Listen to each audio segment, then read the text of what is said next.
Power 96.1, Terry J. I have the incredible Jordan Peele. How you doing, sir? Good. Thank you for having me, man. Thank you for being here. Yeah. All right, so I'm just gonna get right into it. You had me when I was sitting down watching the movie. You had me at the intro with the music at first. I was like, what? Yeah. Donald Glover kicking it off, like starting things. Yeah. And then I was like, all right, what vibe is going on? Then it starts to progress. Yeah, we got Redbone in there. And yeah, you had Redbone in there, and I was like, all right, cool. Brother throwing in some soul into it. Yeah. And I was like, before my heart started to sink as far as he sank into that sofa, then I was like, oh my God. Yeah, yeah. So let's talk about, first and foremost, happy belated birthday. Thank you. Yes, Thank you. Yeah. Yes, I did a little, it always makes me feel weird to search people's backgrounds. Like, it's like FBI type check going on. But some kind of stalker. But you got to do I have to start stalking you. And then, and also too, I have two birthdays. Yes. Your wife's birthday as well. Yeah, that's right. And I saw that on Twitter. You was like, give my badass wife a happy birthday. I was like, shout out. That's cool. That's my greatest accomplishment. How does that work? Is it like present swap? It's kind of like the Christmas game where everybody gets a present. No, we usually celebrate together. This was a sad one for me because I've been on I'm on press tour. Right. She's at home, so I've been we're gonna have to like do our common birthday tomorrow when I get back. Oh, that's cool. And also big congratulations because February 5th, I think your lovely wife posted on Instagram like, yo, we having our first baby, and I was like, congrats. So congratulations on that, sir. Thank you, man. That's the real new adventure. That's going to be a true adventure. Yeah. Now, do you have kids? Oh, no, not yet. No. Okay. Not yet. Yeah. I don't know what to expect, but as a horror movie fan, kids scare me. I can't wait till the next one, yeah. the sequel. But it's gonna be you as a dad. That's right. It's gonna be me as a dad. There's some mad science going on there, and I don't quite understand it. But she's a really great pregnant woman. That's awesome.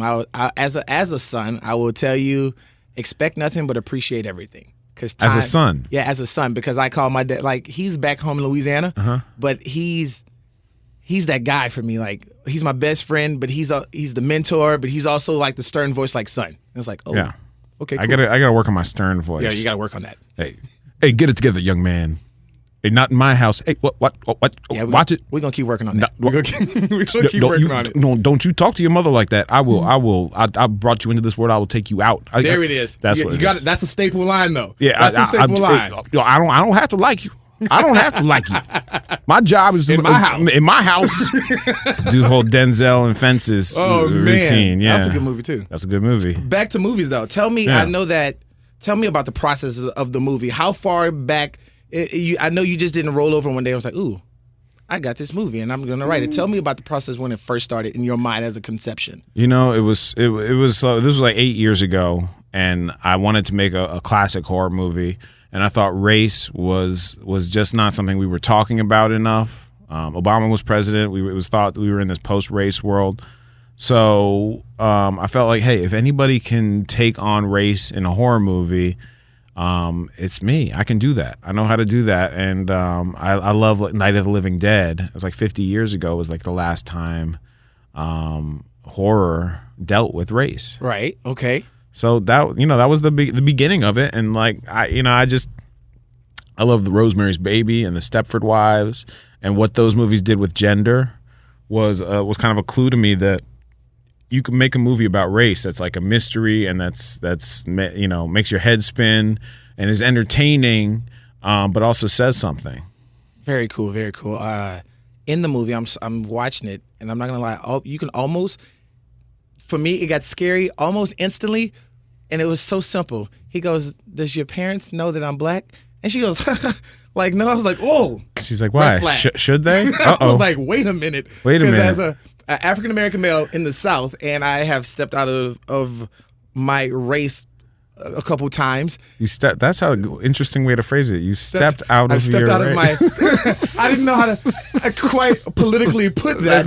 I'm like, there's no I'm dating real outside of my race. Well, that's the thing. It is like interracial dating is still, even 50, in 2017, 50 years after Guess Who's Coming to Dinner, it's still kind of taboo for some people. It is. And yeah, there's nothing scarier than the idea of like, well, you probably should tell them, because I know you may not be racist, but your parents might be half. They might but be there's half. A possibility. Yeah. You meet the grandparents. Yeah, well, they're gonna be like, the grandparents gonna be racist. You start bagging up like, yeah, yeah, right. So when she said, "Do they need to?" I was like, "Flags, flags." Yes, they do. Like, yes, they do. Come out. Don't do it. This is, I wanted to make a movie for anybody who's ever gone to a horror movie and screamed, "Get out! Come on, man, get out! Call the cops! Stop backing up! Don't go into the woods." But you watching it, you have to hold it in because you really. Oh, there are so many times you just want to scream, "Get out! Just get out!" But in this one, you understand why he doesn't until he does. Yes. And you also have this character Rod, played by Little Rel Howery, who everybody is just that's the homie. He's the homie. I mean, he says what the audience wishes somebody would say in a horror movie. Right. At the same time, this is definitely a thriller. It's not a comedy, but there's some laughs in there. No lie though. So I watched the trailer and I'm like, because when I was first introduced to you many years ago, I was like, oh, this is gonna be like funny. Like I had no idea what to expect. And I was like, because I watched it on my own. Right. And then I hit the trailer and I'm like, I'm waiting to laugh. Yeah. Nope, I'm not laughing. Nope, that's scary. Oh, they hit something. And it's like your body just starts to get tighter and tighter. Yeah. And I'm like, laugh anytime. Yeah. And it's like, get out. And that was it. And I was like, Wait a still second. not laughing. What's going on? Oh, I got that. So many people tweeted me, Jordan Peele, on Twitter. Yes. So many people tweeted me that, like, hey, I kept waiting for the laughs to come in this trailer, and it never came. I'm confused. Is this a comedy? Is this a horror? It's definitely a thriller, but look, horror and comedy are very close. They're very closely related. The best horror movies is laughter all throughout it. This movie has laughter. It has screams. It has scares. It has everything. And it's fun. You got to see it opening night with a big crowd. Oh, man, they're going to be screaming. So because my little brother's going to be like, I typed all these things and you didn't ask me one question. Your little brother. Here, 0486. There you go. What's really scary is you know the password to my phone now. So does everybody. That's going to be hilarious. You're going to have to change that. Or I'm going to have to change my code. All right, yeah. Which number would you like to tag? I'll let you start pick at a number. 1. Start with 1. It says there's definitely a Stanley Kubrick or Shining vibe going on with Get Out in the trailers. Was Kubrick an influence in terms of style? And if so, which of his films inspired you the most? Well, Kubrick is one of my favorite directors, but Stanley Kubrick as well. Glasses. No, that's hey, that's it. It's all right. Stanley, something's wrong with it. All right, so let's see. Kubrick. Yeah, I mean, look, The Shining is one of my favorites. Yeah. Okay. And first of all, it's idyllic. It takes place in this beautiful, isolated world. I thought of the house in this movie, kind of like they look at the Overlook Hotel in that one. And also some of my favorite things, like when he rolls up and the two twins are at the end of the hallway. Come on. Very, very scary. What if you have twins? I didn't have twins, but I do have when he I'm first. talking about in real life. In real life? Oh my God! Don't now you're scaring me. Standing at the end of the hall, just like No. That's nighttime. That'll be Come too read to much. me. You're like, That'd be no. I don't see dead people. Look at your iPod. I don't see. Yeah, I see. Let's just I'm telling you, kids. It's for a horror movie fan. Kids. That's start with it. Yeah. Kids. Period. Kids. Rated R. The movie. That'll be my next one. Oh my goodness. But yes, I took a lot from Kubrick. Okay. We'll pick another one. We're gonna go at random. Pick one at random. Okay. And what's your thing again? 0486. I can't wait for people. I can never lose my phone. Yeah, you ever. can't lose your phone. All right, let's go 2. Let's go 2. Interracial themes seem to be the core of the premise of Get Out. How deep does this story touch on your personal life, your personal real life experiences as an African American male? So this movie's not about my my wife and her family. Right. Just put that out there. Just put that out there. Her family's very cool and progressive and smart and funny. I have there's a lot in here that as a black man, black people come into these situations all the time where people want to talk to you about race out of nowhere.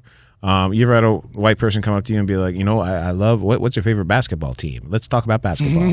I'd love to talk about basketball with you, that young man. No reason. Yeah. No reason at all. For no reason. And you're like, I don't follow basketball actually. I think. And it messes Boom. It's almost like watching a robot like break down. Yeah, just like but if you really want to mess does up not someone, compute. show up at a Luke Bryan concert. right, yeah. Because people just walking up front, Yeah. and they see me, and I'm just like, I'm ready, I'm here, and they're like, Yeah.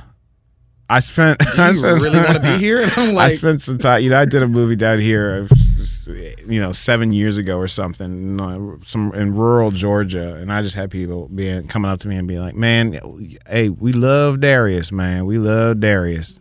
Darius is our boy, Darius Rucker. Hootie, you know Hootie." I was like, "Oh, Hootie, is that your cousin?" is he? You look familiar. You know what? He may be. I don't know my father and all what he got into, but that's but still, you got to get out of rural that's, Georgia. That's an unfair. So you just smile and you just shake your smile. head. You're like, yeah, Darius is cool. I saw him the other day. Yeah, and they said, and then that's when you realize that, well, bless your heart, really translates to, I'll give you to the count of 10 to get off my lawn.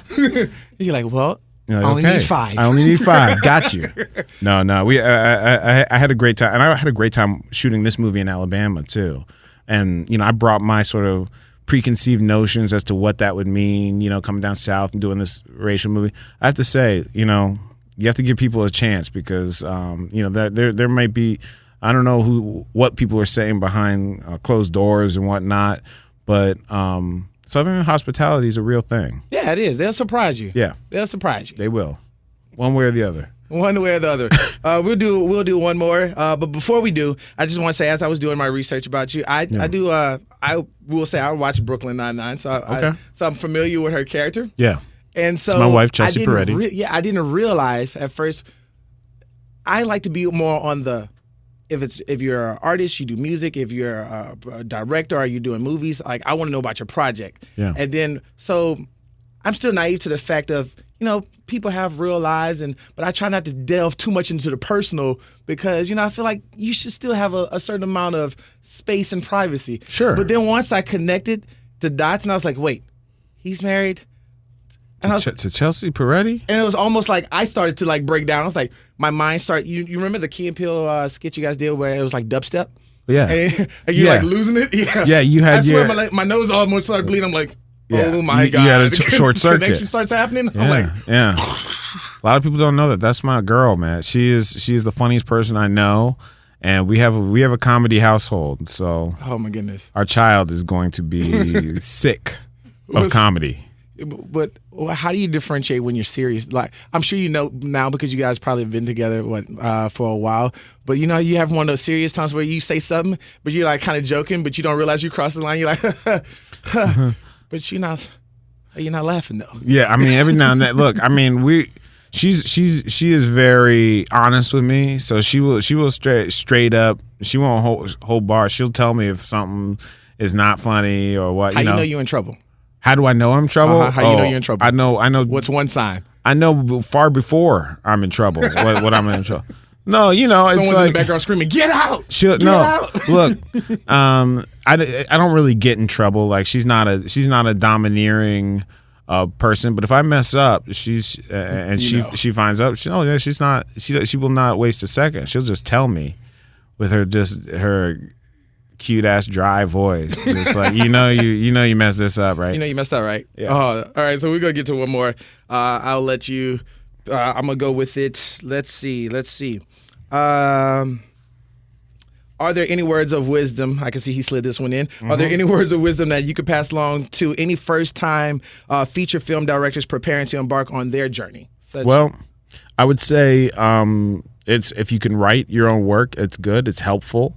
But I would also say that it's all about holding on to your vision through all the bullets they shoot at you, for everything, all the cannonballs. You gotta dodge these mistakes and keep a hold of that vision and get to the end.